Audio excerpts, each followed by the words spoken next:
Well, hello everyone, and welcome to another edition of the DC Capstone Report podcast. We're glad to have our listeners back this week. This week on the podcast, we look ahead again to the Oklahoma game, the college football playoff, Alabama versus Oklahoma, scheduled for December the 30th. We're going to take a look today in our first segment at the game prep and the injury updates that's happening right now. In our second segment, we're going to take a look at the keys to victory in this game against Oklahoma. In the third and final segment, we're going to do something a little different, and I'm going to give you my take on making a case for Jalen Hurts staying at Alabama and not transferring. The DC Capstone Report is featured each Tuesday morning on Tide 102.9, The Morning Blitz with Martin Houston. You can listen live at Tide1029.com.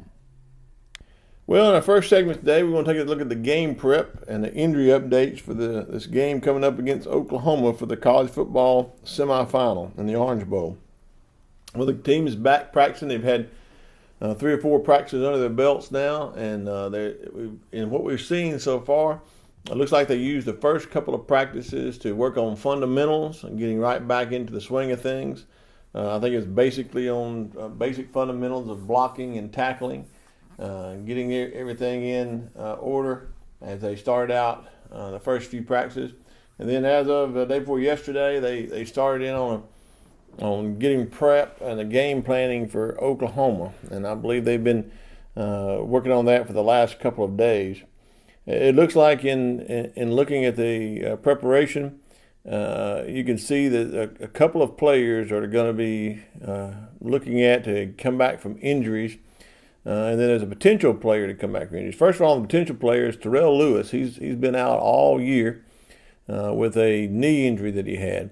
Well, he's been looking good in practice. I don't believe he's medically cleared by the doctors to play at this point, but that's not to say that he may not be cleared before the game. He is practicing. He's participated in drills. He looks to be running well and doing well. So that's something out there that I don't know if for sure he'll be cleared. If he is cleared, then look for him to possibly play in this playoff game and to give Alabama an edge rusher that we might need in this game to chase Kyler Murray around. Well, the second player, of course, everybody's eyes are on is Tua Tagovailoa. He is coming off of his surgery, and he has looked really good in practice. Coach Saban gave an update yesterday. And on that update, he said he's been doing really good. He thinks he's ahead of schedule. And me looking at the situation, they say Jalen Hurts had a similar procedure done, and looks to me like watching Tua in practice and going through his drills, he's ahead of where Jalen was at this time. So I think he's recovering well and looks to be on schedule or a little ahead of schedule to be able to compete and play in the game. Now, he's not 100% yet. He's able to stand in the pocket and make some throws. He's able to go through drills. But his lateral movement and push-offs going left to right is not there yet. So it's going to take maybe another week of practice and recovery and to restore to 100%. But I see him doing well. I think he's ahead of schedule, and look for him to play in the game against Oklahoma. Possibly one of the injuries that everybody's not talking about that should be talking about is Deonte Brown. I look for Deonte Brown to be a critical part in this game plan, and I'll talk more about that in our second segment today. But Deonte Brown really brings a level of effort and play when he's in there, and it makes the run game even better than it already is. So we need Deonte Brown to play in this game. He's been back. He's not fully recovered yet, but I think he's been doing good. And we've seen him make some effort in practice to get back to 100%, not quite 100% yet. But I look for him over the next week or so, during the practices, and using that time to get better himself. So the ones that are injured, I look for possibly Terrell Lewis to be able to be back. He's not medically cleared yet, but look for him to possibly be available. And then I look for Tua to be able to play and Deonte Brown to be able to play. Both coming back, look like they're both on par. Where they should be, maybe a little ahead of where they schedule for their injury recovery. So that's an update on the injury. I think as far as game planning, Alabama is putting that in now. And I think we're going to see in the days ahead just a little more concentration, a little more specific, if you will, and game planning for Oklahoma. Today's practice, we should see them maybe put in the schemes of those that they're getting ready to cover the actual game plan for Oklahoma. So maybe this time next week we'll have a better understanding of where we think they're headed. But to me, I think they're preparing for an onslaught of offense. You know, Oklahoma has the Heisman Trophy winner, great quarterback. They have great wide receivers, athletes. They got great running backs. They have a tremendous offensive line that just recently won the Joe Moore Award. So it seems like all the accolades and all the people out there are just showering them with praise. I hope this is good in giving Alabama determination on the defense to be able to game plan to really show what we are, that hopefully they've never seen a defense like Alabama. So look for Alabama to scheme defensively to try to stop this high-powered offense and limit their possessions and be able to come out on top when the game is concluded there at the Orange Bowl. You have been listening to the DC Capstone Report. The DC Capstone Report is brought to you each time this week by RollTideBama.com and FreelancePictures.com. Well, in this second segment today, Lance, we're going to take a look at the keys to victory, or what I think is the key to victory in this game against Oklahoma. Now, I know everybody's looking at the two-star quarterbacks, and Kyler Murray and Tua Tagovailoa having a shootout, the Heisman Trophy winner and the runner-up having a shootout with all these great weapons at their disposal on wide receivers, and that might happen. But, you know, I'm a firm believer that defense wins championships. And I believe in order for your defense to win championships, you have to have a ball control offense behind you. So I look for the team that can run the ball effectively in this game to have the edge, and that be the key factor in showing who's going to win this ball game. Now, Oklahoma comes in with a good running game, good running attack, great offensive line that's just, as we said earlier in the first segment, that just won the Joe Moore Award. So I think they're going to come out and try to impose their will on the Alabama players. Now, defensively, I think Alabama stacks up well against Oklahoma. Quinion Williams, Isaiah Buggs, and Raekwon Davis, along with Anthony Jennings and Christian Miller, and our two middle linebackers in Mack Wilson and Dylan Moses. I just believe that front seven matches up well against the running game for Oklahoma. So I look for Alabama to do well in stopping the run and put Oklahoma in throwing situations.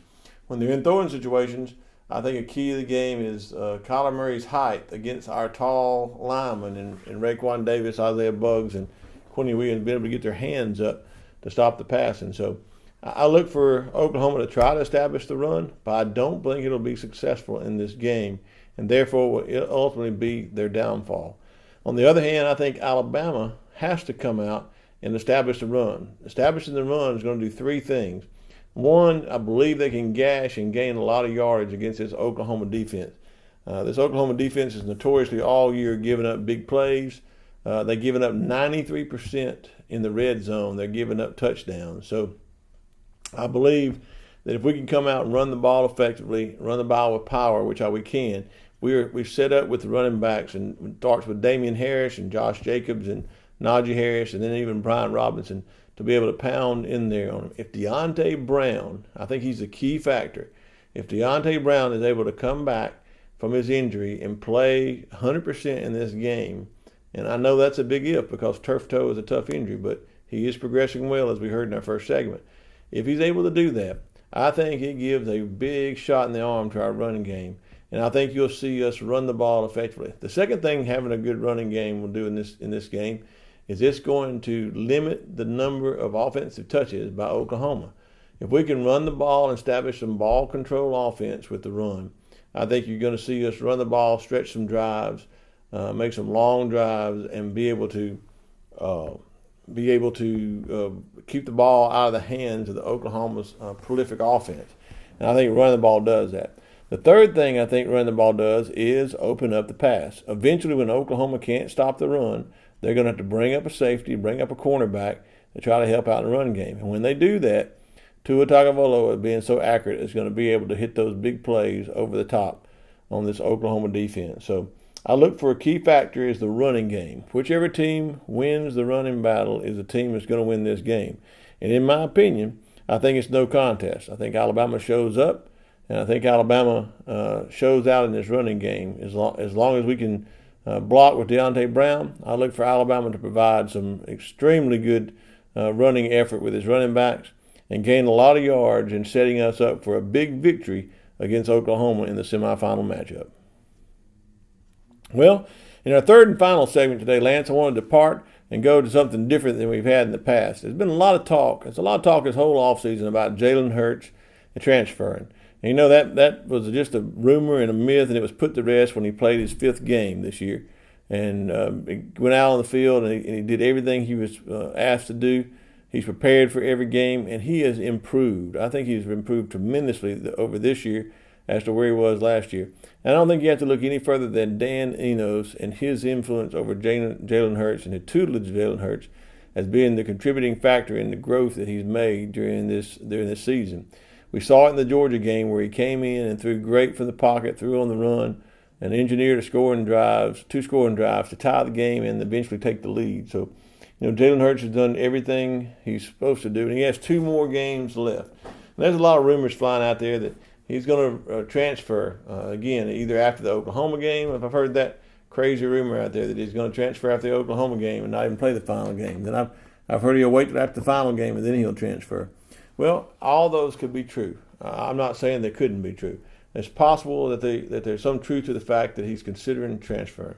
But what I want to do on this final segment is I want to make the case for why Jalen Hurts might stay at the University of Alabama for his senior season. Well, in looking at it, you would think, well, that's crazy. Why would he want to do that? Well, there's several factors, I think, that's playing into this that he could make a decision. And number one is Dan Enos. When Coach Loxley goes to Maryland to be the head coach, Dan Enos is going to be elevated to the offensive coordinator position.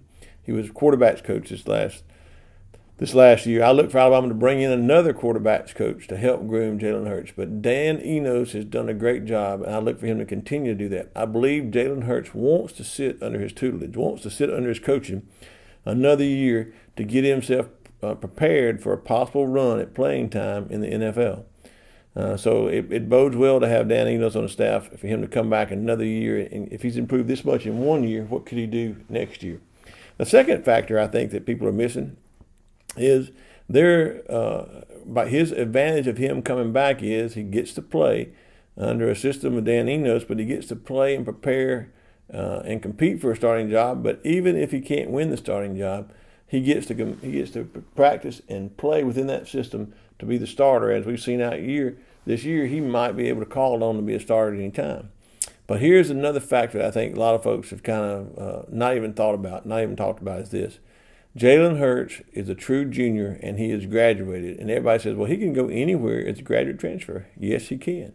But he could stay here and enroll in graduate school and play his senior year with the option that if he doesn't play more than 4 games, he still gets a red shirt, and he can come back and play a final year. He'll have another option to come back and play a final year at Alabama as a redshirt senior, a 5th-year senior, or if he doesn't seem like his playing time is here, can transfer anywhere in the nation and play as a 5th-year senior, or could go to the NFL. I think staying here opens it up for so much more options for Jalen Hurts, for himself and for his family. I look for him to sit down with his coaches, sit down with his family, and make the best decision for himself. And I don't want everybody just to assume that the best decision is him transferring. It just might be that the best decision for Jalen Hurts is to stay at the University of Alabama, play his senior season, be under the tutelage of Dan Enos for another year, improve his chances for an NFL draft, then come out of that year with the possibility of redshirting and playing a senior season at Alabama, where Tua has gone into the NFL and the job is open with him and buying from other freshmen and sophomores that may be here at that time, or transfer somewhere else and play his final year at a university where he could be a starter and play the whole year as a 5th-year senior. Or a third option is declare for the NFL draft after this next year and test the waters for his draft status. I just think staying in Alabama shouldn't be closed off people should think that, hey, that is an option. It sounds crazy, I know, but Jalen Hurts is a man who's going to do what he feels is best for him and best for his family. And I just don't think that all the people are thinking out there that staying in Alabama is an option. But I believe it is an option, and not only an option, but a viable option. When you consider Dan Enos, consider the opportunity to redshirt again, and consider the opportunity that he gets to improve his draft status here in Alabama. And Alabama, why would Alabama want to do that? Well, they've got a great insurance policy should Tua go down during next year that Jalen could come in and play his final year at the University of Alabama and take us to another victory. So I think it's a win-win situation for both sides, and that's an option I believe that Jalen Hurts will consider. Well, that's all for the podcast for this week.